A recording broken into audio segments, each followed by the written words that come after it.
Hi all, welcome to OxyCon. Yeah, my name is Vilius. I used to work at Facebook, then I started writing pipelines, so kind of downgrade. But I wrote a lot of them. I wrote 500 pipelines. I'm not sure how many you did, but for me it's pain which I wanted to solve, and I want to share some learnings. So again, my name is Vilius. What we're doing? So we're doing real estate intelligence platform, CityNow, which if there are some locals should know. Maybe you can raise a hand if you use product. Yes, I see some hands. Awesome. So this is, and we have new product called Relo. So Relo is automated valuation tool, and this will be making it more efficient to make real estate valuation, appraisal, and it will be sort of approved by banks. So that's our new hot thing. Been working on that, and for all this we need the data. And we need a lot of data. We have thousands of pipelines. So for that, we wanted to share some learnings, what we learned by building a new project, which is scrappy project. Because it's scrappy, it was launched yesterday. But I wanted to share some basic concept which you can reuse in your daily routines. So problem, everybody is talking about these major important data sets, like which everybody wants. I don't know, maybe SERP or LinkedIn profiles. So this is like short tail, juicy data sets. What we're dealing with is this long tail. This is unsexy data sets which only two small businesses need. So imagine we have a quote to build these pipelines and manage for us, and we get like maybe $1,000 per pipeline. We cannot do that. There's some kind of cost efficiency. So we're doing small stuff, very unique data sets, and lots of them. And we have like people of 3 or 4, so maybe 200 pipelines to maintain per person. So we have this problem. So how we do it? So by the way, this is some examples of data we use. So this is like inflation data, maybe local bus stops in small town or Lithuania. So real estate is super local. It's not global, it's not e-commerce, it's very, very local.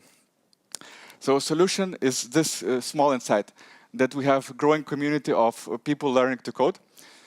Code schools, government is funding all these people, and for them it's a challenge to get to this new job they're seeking, because their skill level is not too high, but they need this kind of bridge to enter the job market.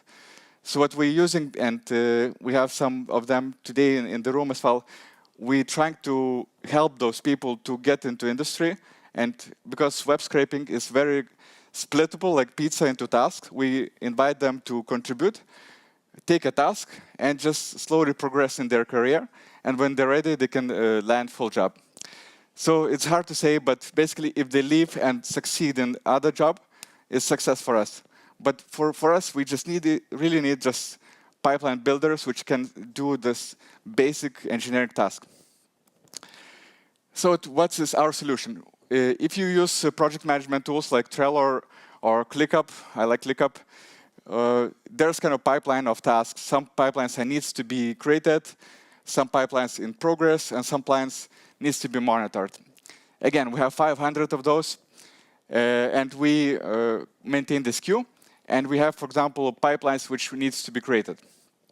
So we welcome those new Code Academy absolvents, and they create those pipelines because it's very defined data.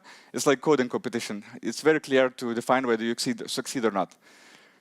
And finally, you probably guys familiar, pipeline breaks, web is unstable, something is adding new stuff to web. And yes, there's a lot of talks about AI. But in our case, we in the real estate and fintech, we cannot do scraping and make your property value out of untrusted data. We need 100% data correct. We cannot have 99% correct. So that's why we don't use AI yet, and we're using humans. How the creation works. So as a business, you, in our case, this is us, you create pipeline and say what kind of fields you need. We looked into open data formats, and we found JSON schema, which is basically format how to define what kind of stuff you want. We kept it simple. It's just rows of stuff. let's say example of inventory of real estate listings. That would be floor, area, web, ID, and so on. It also allows to make optional and nullable fields. For example, pricing information can be hidden, and that's not required. We also have scheduler. I bet quite a few of you engineers have this also, some kind of framework, like run pipelines on scale. So we do that as well, and we chose to do only Python. Why? Because in coding schools, they teach Python or JavaScript. These are two most common languages. So we just make it more strict, just Python, and that's our solution. So we have 3 roles in our tool. We have businesses, which defines what data you need. In our case, it's schema, but it can be uploaded in Excel. Contributors, this is these people contributing and writing pipelines. Again, we're focusing only on one problem, writing parsers. And we have moderator, is this guy who is pushing things forward. In our case, it's me. If something is broken, vacation, sick, lazy, whatever, we need data, so we'll find somebody else. And if nobody else, it's me, then I fix it. But that's how we need one person to be in charge, because we account for our customers to deliver data. Businesses care just delivery of and how quickly a pipeline will be created, and how SLA will be ensured for quality. Contributors care about getting their resume built. First day they ask, can I put it on my resume on LinkedIn? I say, yes, sure, go ahead. That's fine. And they care about having future job lined up, and they care about having fun at the end of the day. It's strange, but scraping can be fun because it's very validating, either you succeed or not. And it's in comparison, it's not like internship where you get 3-month job. It's hard to define. It's more complex. You can achieve this scraping task in 1 day or 1 hour. And pipeline moderator is just, the goal is to mainstream this invitation onboarding and keep people moving forward and progressing. What's contributor background? So most of them have been onboarded with us. Again, this is quite a churn, but we're okay with that. We onboard new people, but we focus to make sure new people onboard quickly. So they are either coding school grads, career switch, or last year university. We have 1 per each category. I think 1 is a mix of career switch and coding school grad. And today I will move to a bit more technical topic. Sorry, I'm an engineer, and it will be technical, but if you start scrolling phone, I'll understand. I'll move on with less complex topics. So, quality assurance strategies. We have 3 buckets. One is automated checks, schema. Another is peer review. We believe that having somebody like 4 eyes looking into your data set makes sense. And we have like sort of alert system. For schema, and we rely on automation in JSON validator. We have a custom validator framework and schema tuning. I will talk about in a minute. Peer review, we rely on somebody just taking a human look at the industry and data set whether it makes sense. For example, the room number in the real estate listings differ if you scrape from web in Lithuania and Latvia, because maybe living room can be counted in or counted not. So some of the things are very industry or human culture specific and cannot be automated. And I think for that we need humans. And alerts, we found that alerts, emails is easiest way to engage with owner when something breaks, and also invite new contributors to contribute to some pipeline creation. Let's go into JSON schema. So JSON schema is nothing fancy. I just say that what kind of fields of primitive types is in your data set. Is it integer, string, null, and you can also define whether it's required and nullable. and optional. So I think there's kind of slight nuance whether it's optional or nullable, but if you think about, you can figure out which makes sense for your case.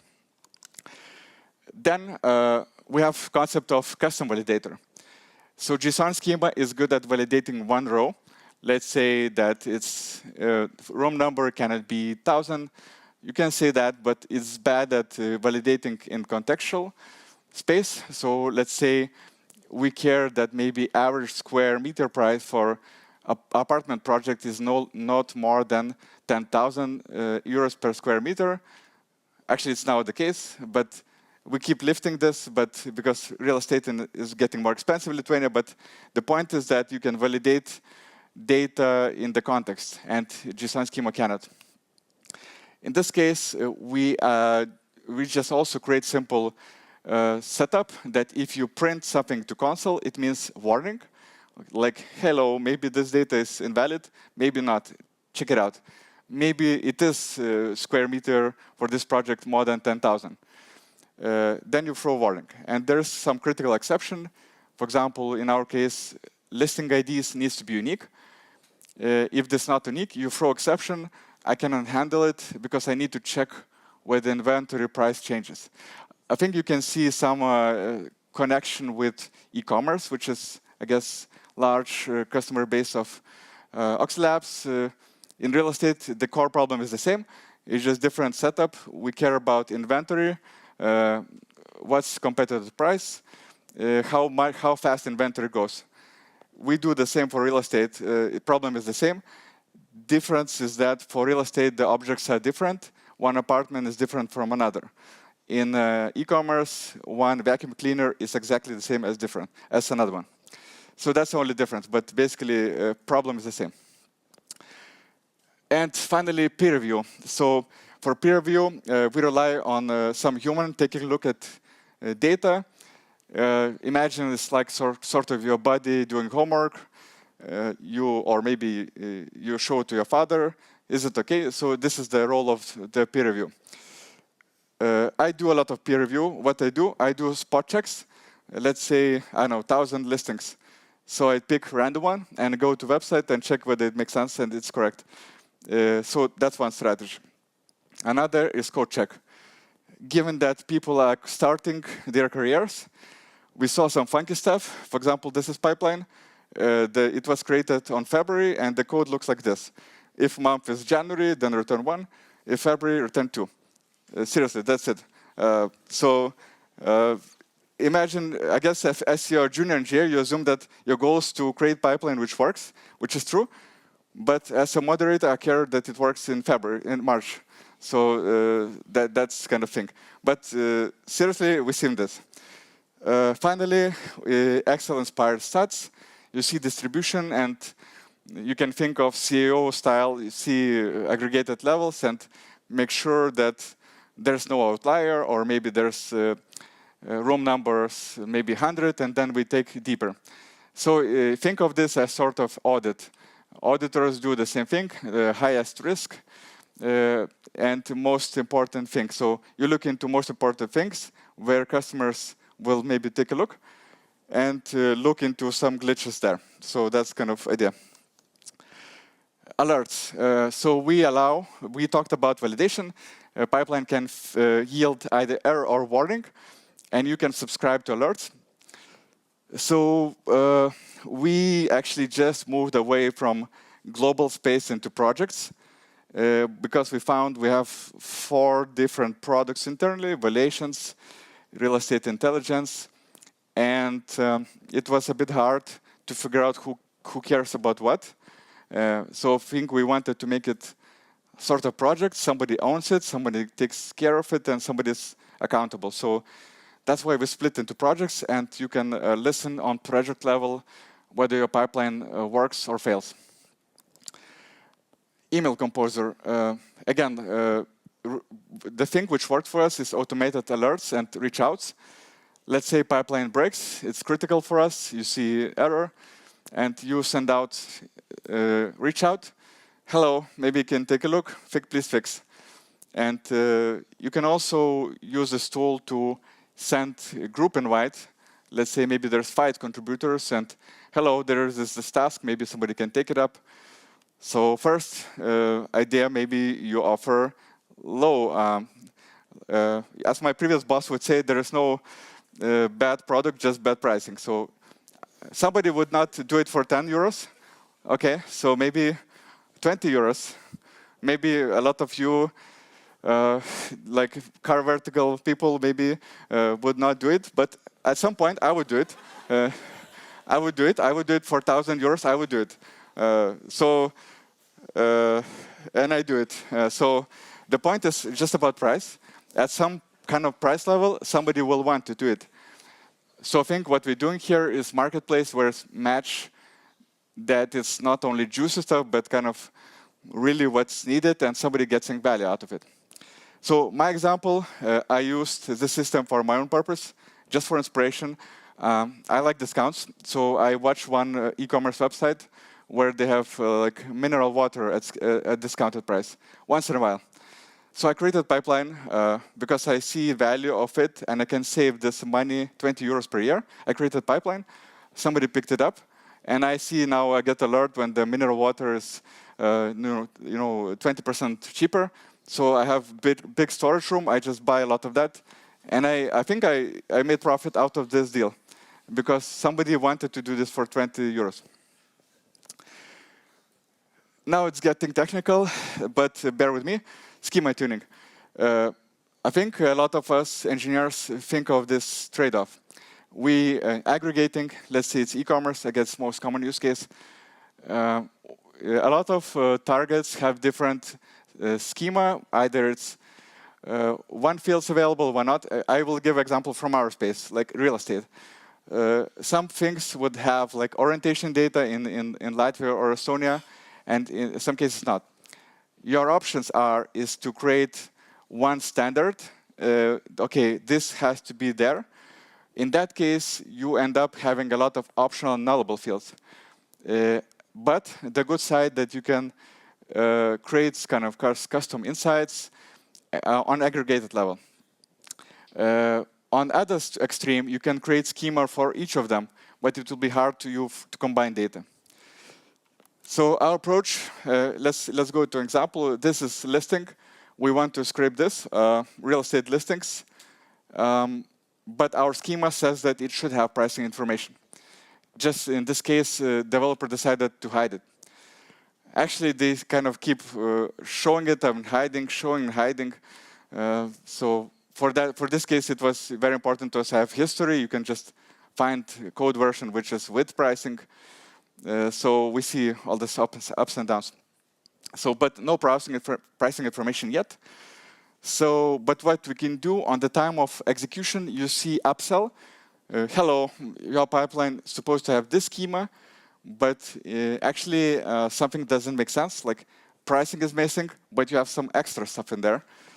So we show you this editor. We're trying to make it sort of human readable, but I'll try to explain briefly what it does. It's 2 dimensions. One is rows, another is columns. Rows means that something is in your schema which is not supposed to be. So red ones should be removed to make it work, because JSON schema is quite strict. Either it works or not. So in this case, you want maybe remove pricing, and this way it will validate. Because a lot of cases, you want schema to be correct, because there is this loop that if it's not matching, you will get noise alerts. Every day you get alert. And at some point, you will just unsubscribe to notifications. So as all alerts, it should be actual and relevant. So this is the tool to make your schema validate. And the green fields is something extra you had, maybe in auxiliary data, or in this case, some block number. So it's just kind of a reminder, do you want to hide it? Because it will not break your schema. And we also have upsells for our data types. So we try to make it upsell to more strict. So let's say a pipeline return only ends for room number. So maybe it would suggest maybe you should do int instead of float. Our main use case, or at least one good use case, when the contributor and creator of pipeline is the same person. because we can derive schema upon first data. You don't need to upload Excel. And the last one, imagine you have 100 pipelines under one same schema. There's kind of nuance that if you save it, you can break other pipelines because of that change, because maybe you added some stuff. So it's kind of whack-a-mole situation. So by default, we suggest you to do save as, like to create fork of the schema. But if we run through pipelines and it all validates, we suggest you to do save. So this is kind of best scenario. Thank you, and we really hope to make web scraping fun for humans. If you just starting your career, feel free to try our pipeline. We have a challenge for you, scrappyproject.com, or if you're looking for engineers who are talented, also come to me. Thank you so much.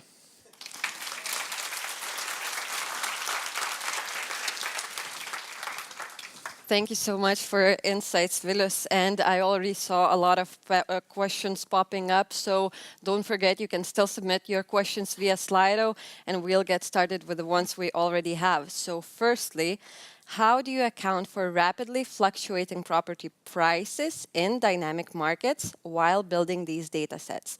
Is there a model you use to predict fluctuations? I think this is more a question for one of the products we're building, Realo. So I think the answer is regulation, because in the Lithuanian regulation, the only possible way to assess property based on transaction data, basically when you go to notary and say, I want to buy this property, this is my money, and you cannot use any supplementary data like listing data. So this is regulated and we cannot use that, but this is good information to appraisal expert who can use this extra knowledge to make a case.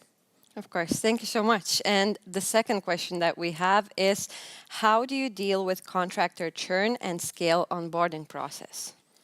Yeah, so we did have some churn, but now we just shipped the project where you start onboarding with project. You get familiar with platform. We also will have soon our onboarding project. So 10 pipelines, which is kind of screening process that if you finish those pipelines, you should be good to go with us. So basically, we don't need to invest time to do code screening and test motivation. So basically, we want to bring idea back, homework exercise that somebody needs to put some effort and sweat a bit to show that they really wanting to get the job. So it's kind of an automated vetting process. Yes. So this is, I think we want to suggest this idea to some teams like maybe even Vinted to do data engineering at scale and bring this idea of exercise for your particular case. So I told you he's an innovator in real estate. I was right. So next up we have, how do you handle more complex situations like anti-blocking situations? So for that, we created our pip package, DP helper, which abstracts the problem of unblocking. But actually, as of now, we're using primary Oxylabs as solution. Of course you are. But I think most of people would have the strategy to have multiple options. But we abstracted this problem in the code part, so that junior engineers don't need to care about how to use the service. It's just like abstraction and all the API keys in the backend. Okay, and this one is really interesting. I would have asked the same. Have you gained some insights into what kind of geographic or other elements have the biggest effect on real estate price? I've been in this space for 1 year. We can talk, but there's location, I guess, short answer. But I've heard that somewhere, I think. There's some of the things, basically idea in property valuation is that if you can prove something, it can be used as a judgment. So for example, if you can prove based on data that more area is more expensive or higher floor is more expensive, then it can factor into price. If it's hard to prove, like better layout impacts price, Validators usually don't use this criteria because they can maybe challenged by regulator that, okay, where did it come up? So it needs to be backed. There's like 5 or 6 criteria which is basically approved, and everybody understands it should be the case. Okay, and one more question, because it's really interesting. How do you collect those initial web pages of construction projects like Pasienio Terasos that you showed? We're using our own tool. We just created a project to collect web scraping listings. The purpose of that project is only that. So strategies include going through each developer website, finding landing pages, going to listing websites, going through descriptions and finding URLs. More strategies, we exclude some blacklists, combine and mix and match, and then we get alert when something new is popped up. So that's kind of our know-how. Do you automate any of that part of the work? Or yes, yeah. We try to use our own tool to do this. The idea is to know where this should show up and create pipelines for each of them and combine.